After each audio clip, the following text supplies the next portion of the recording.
Et mes gens, même tout le monde, c'est Tyranno. En naviguant sur internet, je suis tombé sur le fameux Apple Pencil pour iPad, qui est en fait un stylet, donc pour tapoter sur ta tablette, pour écrire, pour dessiner, enfin blablabla, légèrement amélioré et qui est clairement accessible à tout le monde. 100 € pour un crayon plastique amélioré. Bon voilà, je vais m'abstenir de commentaires sur le prix du produit. Et en regardant ce produit, je me suis dit que c'était un énorme flop de la part d'Apple, et je me suis dit en me disant ça, que les autres marques, les grandes marques qu'on connaît un petit peu de la vie de tous les jours, devaient eux aussi, un jour ou l'autre, passer par la case du flop, par la case du bid. Alors je vous propose aujourd'hui de partir sur un top 10 des plus gros bids, des plus gros flops, des plus grandes marques. Je vous propose également de rester jusqu'à la fin de la vidéo parce que voilà, on va fêter les 250 000 abonnés avec un petit concours et peut-être d'autres vidéos spéciales qui vont venir très bientôt. Allez Tyranno, on voit le générique, let's go.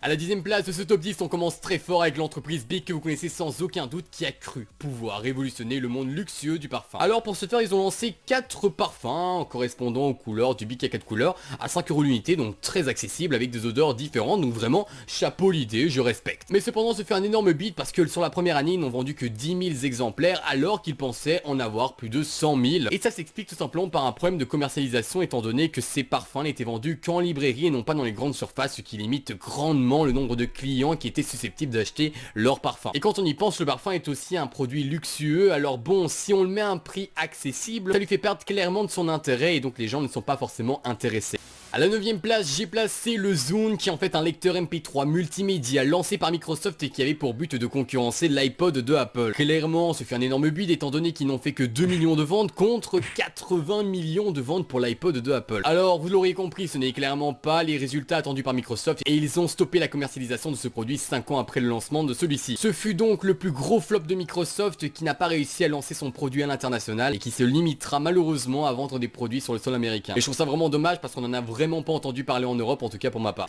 Vers la fin des années 70, des années 70, une tendance s'est créée, c'est de produire des shampoings avec des composants naturels. Et une entreprise s'est vraiment pris au jeu et a décidé de créer un shampoing au yaourt. Alors bon, effectivement, ce fut un énorme flop, étant donné que qui aimerait laver ses cheveux avec un shampoing au yaourt. Mais il faut quand même se dire que des gens ont été quand même très loin. En effet, des personnes ont mangé ce shampoing étant donné que c'était au yaourt. Et vous l'aurez donc compris, ces personnes sont tombées malades. Et qui dit des personnes malades, dit des personnes qui portent... Et qui dit des plaintes déposées, dit problème pour l'entreprise. Alors bon, ça sera sans commentaire du côté des consommateurs, mais aussi du côté des concepteurs, où je n'ai pas forcément compris le délire de l'idée. En 1998, donc en 1998 pour voler français, la firme Pepsi Co a lancé une gamme de chips qui s'appelle Whoop Chips, qui étaient des chips sans matière grasse. Et clairement avec une idée pareille, ce fut une révolution avec près de 500 millions de chiffres d'affaires en même pas un an. Mais il faut quand même réfléchir un petit peu derrière tout ça. Des chips sans matière grasse, et que ça cache clairement quelque chose derrière. Et en effet, ils ont remplacé les matières grasses par un nouveau composant qui avait été découvert récemment qui s'appelle l'olestra. Et malheureusement au cours de la deuxième année, une grosse vague d'avis négatifs prouvant que ces chips étaient à l'origine de nombreuses diarrhées, de nombreuses crampes, ont mis clairement une gifle à la firme Pepsi Co. Et vous en doutez, la commercialisation de ce produit a été finalement arrêtée.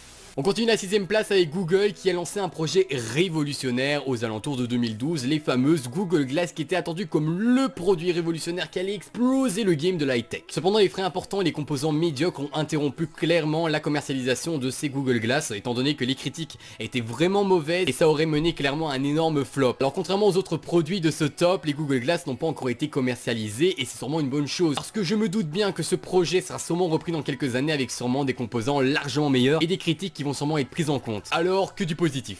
En juin 2014, Amazon a voulu se lancer sur le monde de la téléphonie et a lancé son fameux Amazon Fire Phone, avec des composants pas forcément excellents mais pas non plus très mauvais. En effet, un écran HD de 4,7 pouces, 13 mégapixels et un effet 3D pour une meilleure immersion. Amazon avait lancé son produit avec un prix aux alentours de 700 €, ce qui le met clairement directement en concurrence avec les produits haut de gamme des autres marques. Alors ce qui leur a valu un énorme flop, c'est clairement un App Store trop limité, un prix trop exorbitant, des nouveautés inexistantes et un énorme retard en termes de composants sur les produits haut de gamme. En 1996, donc en 1996 pour vous les français, McDonald's voulait redorer son blason en se lançant avec de la haute gastronomie au terme d'hamburger. Alors ils ont investi près de 100 millions de dollars pour lancer un hamburger de haut standing. Alors au niveau marketing, ils ont tout simplement réalisé des publicités où les enfants étaient dégoûtés, où les enfants étaient écœurés de ce nouvel hamburger qui se nomme Arch Deluxe. En effet, cet hamburger faisait appel à des consommateurs au goût raffiné, recherché et qui cherchaient quelque chose de différent chez McDonald's. Cependant, ce que McDonald's n'avait pas compris cette année-là, c'est que les gens vont au McDonald's non pas pour avoir de la haute gastronomie mais juste pour avoir un simple hamburger ou juste pour passer un bon moment en famille ou avec des amis. En 1993, donc en 1993 pour vous les Français, Apple, en avance sur son temps, lance une sorte de mix entre un téléphone et une tablette qui s'appelle donc le Newton Message Pad. Il servait en fait d'assistant personnel et était un produit révolutionnaire pour l'époque. Seulement il était peut-être trop en avance sur son temps, trop futuriste et peut-être trop bon. En effet, il a été énormément critiqué par les médias, voire même humilié, comme quoi remplacer un cahier de papier par une machine à 700 €, c'était complètement ridicule. En 1992, donc en 1992, pour vous les Français toujours là pour vous servir, eh bien il y a Pepsi qui a voulu tenter de se créer un énorme buzz en lançant leur nouvelle boisson sans caféine, se nommant Pepsi Crystal ou Crystal Pepsi, qui était annoncée comme une boisson pure et saine. Alors ce fut dans un premier temps un énorme succès parce que les gens étaient très curieux, ils ont fait près de 500 millions de chiffres d'affaires. Mais par la suite, les chiffres d'affaires ont largement descendu étant donné que les consommateurs préféraient davantage le produit original de Pepsi.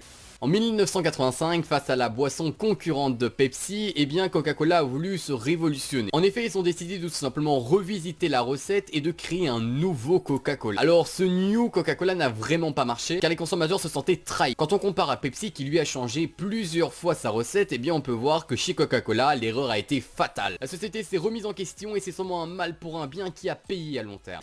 La vidéo touche maintenant à sa fin, en tout cas j'espère sincèrement qu'elle vous aura plu. Si c'est le cas, n'oubliez pas le petit j'aime, le petit commentaire, c'est ce qui m'encourage et c'est ce qui me fait avancer. Ne l'oubliez pas, je vous invite également à partager la vidéo à votre entourage et à vous abonner si ce n'est pas encore fait. Et pour le concours que vous attendez tous pour les 250 000 abonnés, tout simplement je vous fais gagner 100 € sur la plateforme que vous voulez. Et pour les gagner, il faut tout simplement aller sur mon Twitter qui sera donc dans la description et retweet le tweet épinglé, mais aussi me follow. C'est tout simple, il n'y a rien de plus à faire et votre participation sera enregistrée. Pour les résultats, on se retrouve dans un mois, ne vous inquiétez pas, j'annoncerai les résultats. Moi je vous souhaite la bonne journée, la bonne soirée, la bonne après-midi, tout dépend du moment où vous verrez cette vidéo. C'était Tyranno, allez à la prochaine pour de nouvelles vidéos. Bye tout le monde.